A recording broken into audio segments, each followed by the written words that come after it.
Spherical mirrors. Now, what is a spherical mirror, children? Now, here you see, I have drawn a sphere. If the reflecting surface is a part of a sphere, we call it a spherical mirror. Now, for example, if you want a concave mirror, in a mirror, spherical mirrors, actually, these are of two types.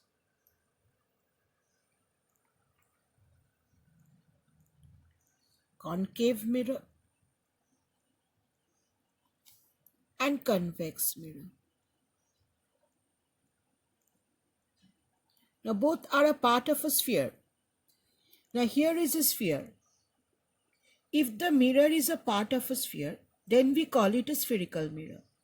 In the concave mirror, you have the silvered surface bulging out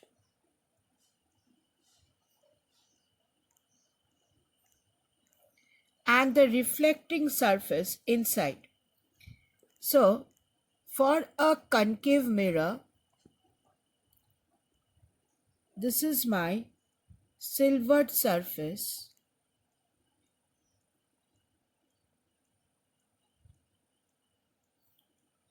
and this side is my reflecting surface.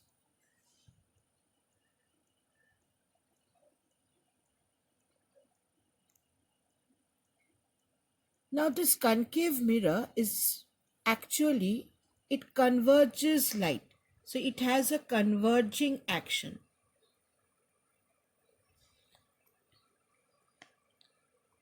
And if the mirror is such, children, that the reflecting surface bulges out and the silvered surface is inside, if you have something like this,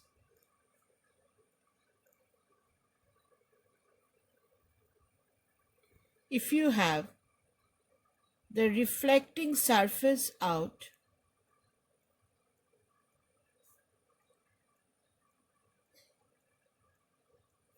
and the silvered surface inside,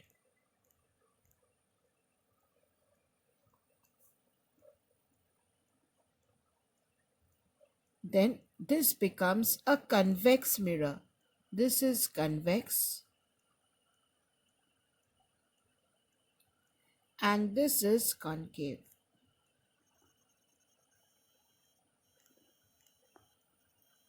Convex mirror has a diverging effect. So once again, this is a sphere.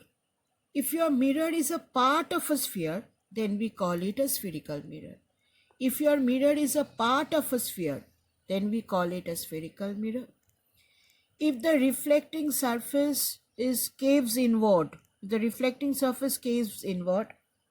we call it concave.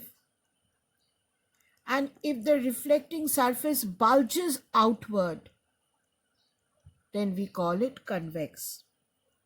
Light always falls on the reflecting surface.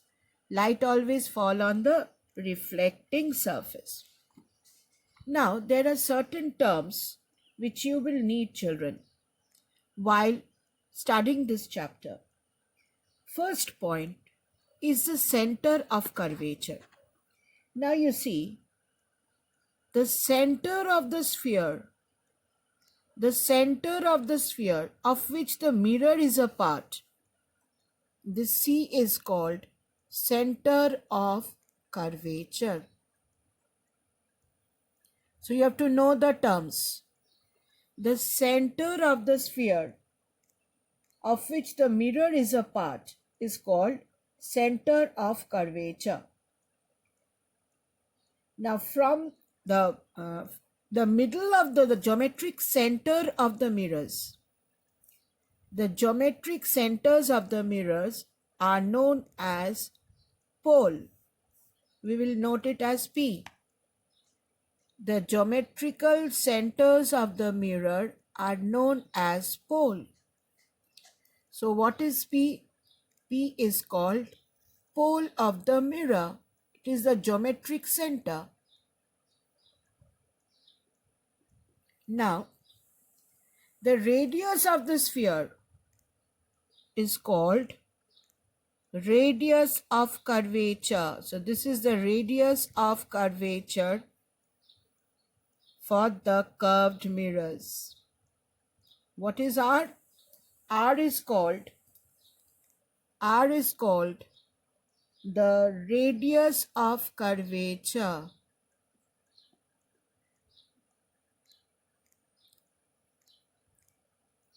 Now,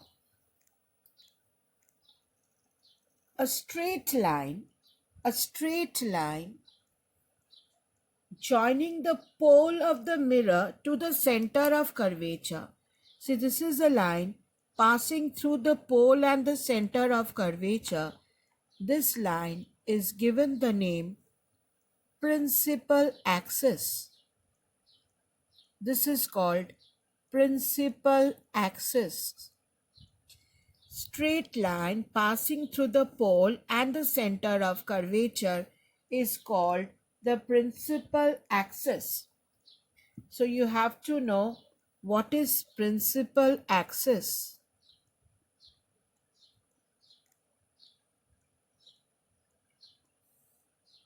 Now, next what you have to know is the aperture of the mirror. Now children, see, this is your mirror. Till which part light can fall? If you can consider a plane surface area,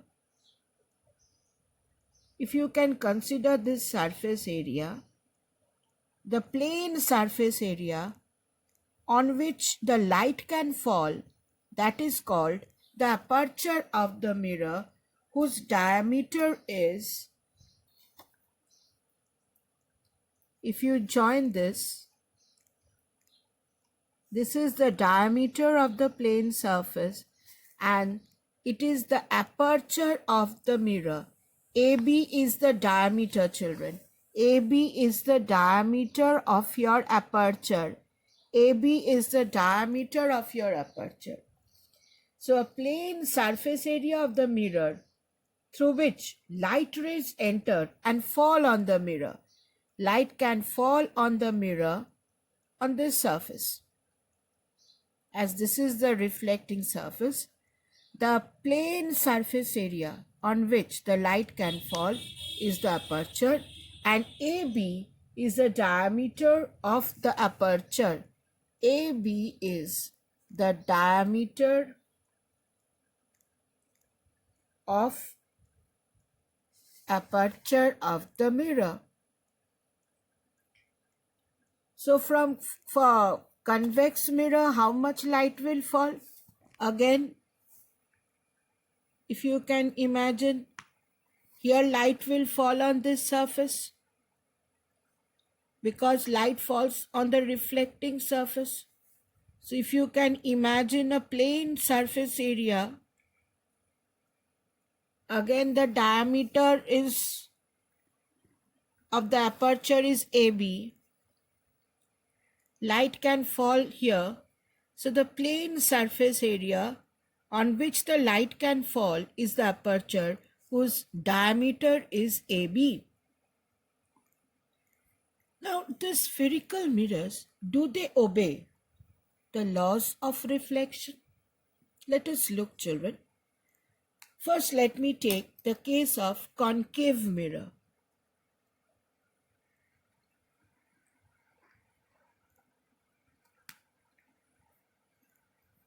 Now, here I have a concave mirror.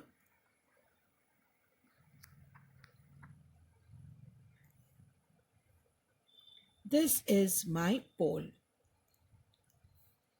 This is my center of curvature. Now children, I have taken this 6 centimeter by scale. There is a term called focus, F, which I will prove later that it lies just in the middle of PC. F lies, so this will be 3 centimeter.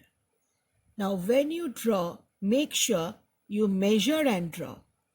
So if this is PC, just in the midway, you have a term called focus. Again, if this is PC, just in the middle, you have the focus of this mirror. So what is F?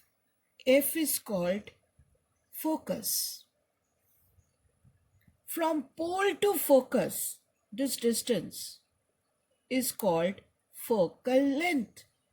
From pole to focus, this distance is called small f. Small f is my focal length.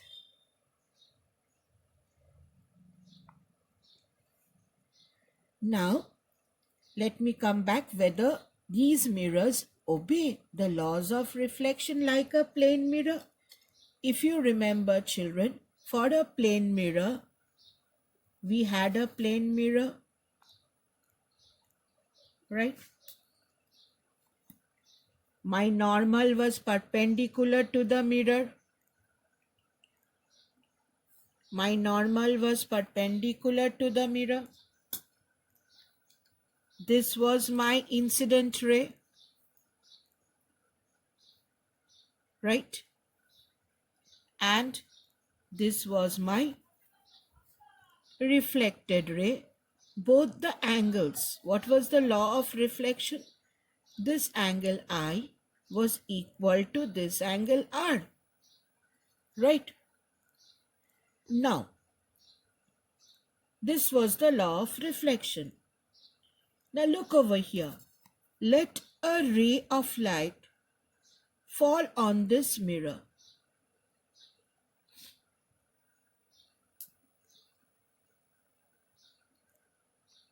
Let a ray of light fall on this mirror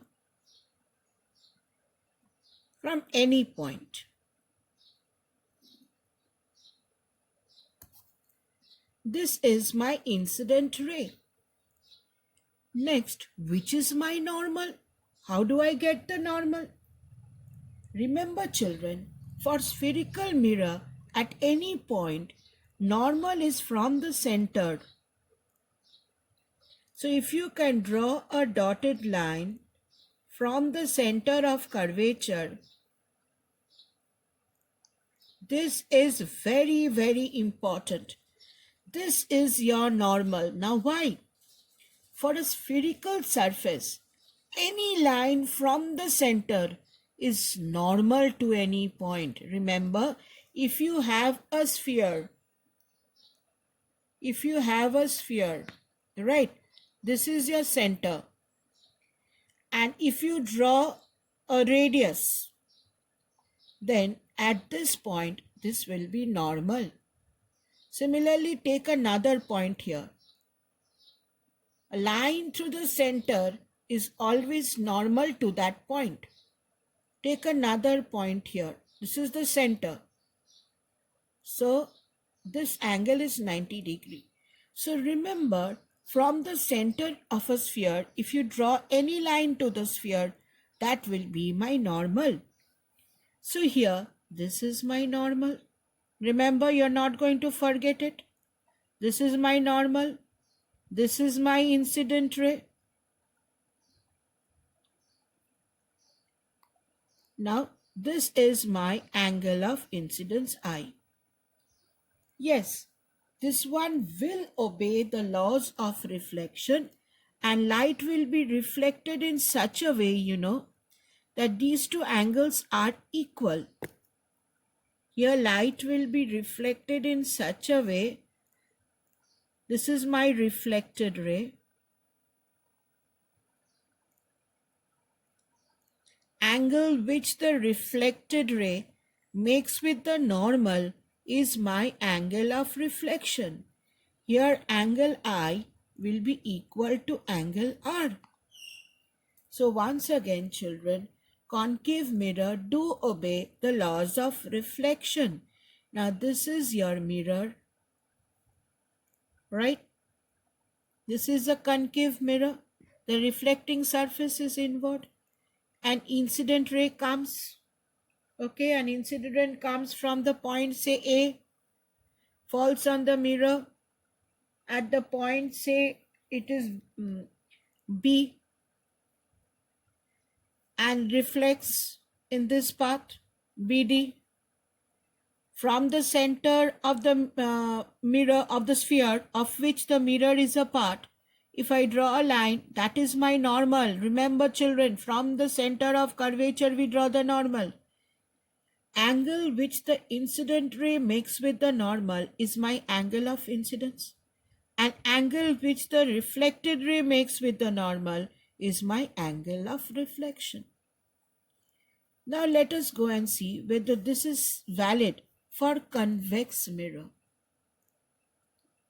Do the laws of reflection hold for convex mirror? Now I draw a convex mirror here. Silvering surface is inward. This is my pole. Children, this is my focus. This is my center of curvature. Now, listen very carefully, children. You make a mistake. For convex mirror, you put the center this side. Now, why? If you complete the sphere, center will be this side only. So, be very careful. C is the center of the sphere of which the mirror is a part. Now, let us consider an incident ray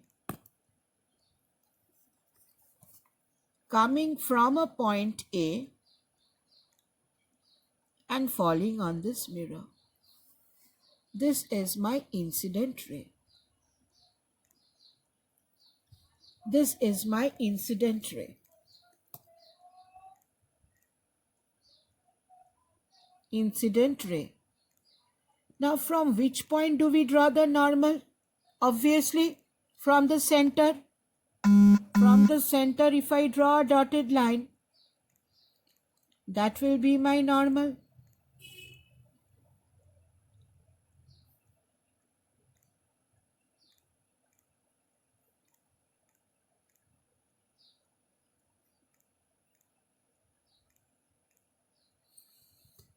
So this is my normal, right? Angle which the incident ray makes with the normal is my angle of incidence. Angle which the incident ray makes with the normal is my angle of incidence. Now with equal angle, what will happen? The light will be reflected. With equal angle, you will have the light being reflected. So, this will be my reflected ray. These two angles will be equal. This is my reflected ray.